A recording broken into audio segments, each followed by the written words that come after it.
আমরা আমাদের বুকে হাত দিয়ে আল্লাহকে সাক্ষী রেখে একথা বলতে পারি যে আমি একজন সত্যিকার অর্থে ইসলামের সৈনিক,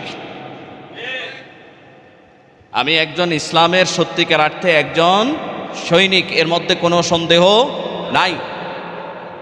অথচ বাংলাদেশে এরকম আরও অনেক ইসলাম নামধারী সংগঠন ছিল, আছে, কিন্তু তারা সকলকে এমনভাবে ঘুরিয়ে পেঁচিয়ে ইসলামের বাহিরের দিকে নিয়ে গিয়েছে, তারা তাদের বুকে হাত দিয়ে, আমি যেরকম বুকে হাত দিয়ে বলতে পারছি যে আমি একজন ইসলামী সংগঠনের সৈনিক, তারা একথা বুকে হাত দিয়ে সত্যিকার অর্থে আল্লাহকে হাজির নাজির জেনে বলার কোনো সুযোগ রাখে।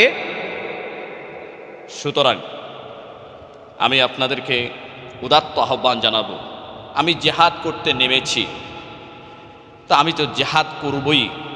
আমি হয়তো শহীদ হয়ে যাব, আর না হয় আমি গাজী হয়ে ঘরে ফিরবো, এমন গাজী হয়ে ঘরে ফিরবো যেটা উত্তর বাংলাদেশ নয়, শুধু সারা পৃথিবী যতদিন পর্যন্ত প্রতিষ্ঠিত থাকে এতদিন পর্যন্ত যেন এটি ইতিহাস হয়ে থাকে।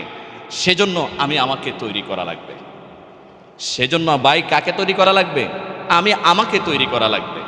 আমি যদি আমাকে তৈরি করতে না পারি, আমি যদি আমার ওয়াদা রক্ষা করতে না পারি, আমি আমার ইসলামের সৈনিক হিসাবে আমি দাবি করি সত্য, কিন্তু আমি আমার কাজকর্মে, লেনদেনে, চরিত্রে আমি সেরকম নমুনা রাখতে পারি নাই, তাহলে আমি দাবিতে হতো সত্যবাদী, কিন্তু আমার কার্যক্রমে যেহেতু ভিন্নতা, তো আমার জন্য কিন্তু দুঃখ দশা অবশ্যই সামনে অপেক্ষা করতেছে।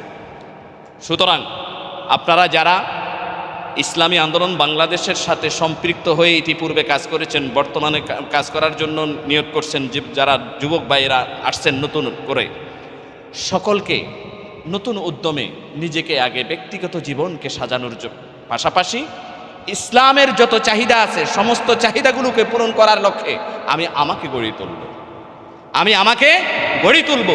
পাশাপাশি আমার ভাইকে গড়ে তোলার চেষ্টা করব, আমার পরিবারটাকে আমি গড়ে তোলার চেষ্টা করব, আমার প্রতিবেশীদেরকে আমি গড়ে তোলার চেষ্টা করব। এইভাবে যখন ধারাবাহিক কাজগুলোকে নিয়ে আমরা সামনে অগ্রসর হব, ইনশাআল্লাহ সুম্মা ইনশাআল্লাহ আমরাই সাকসেস হব, এর মধ্যে কোনো সন্দেহ নেই। সেজন্য আমি উদাত্ত আহ্বান জানাবো, যারা আমাদের পূর্বকার বিভিন্ন স্তরে দায়িত্ব পালন করেছেন, এখনও দায়িত্বে আছেন, ইনশাআল্লাহ সামনে দায়িত্ব পালন করবেন।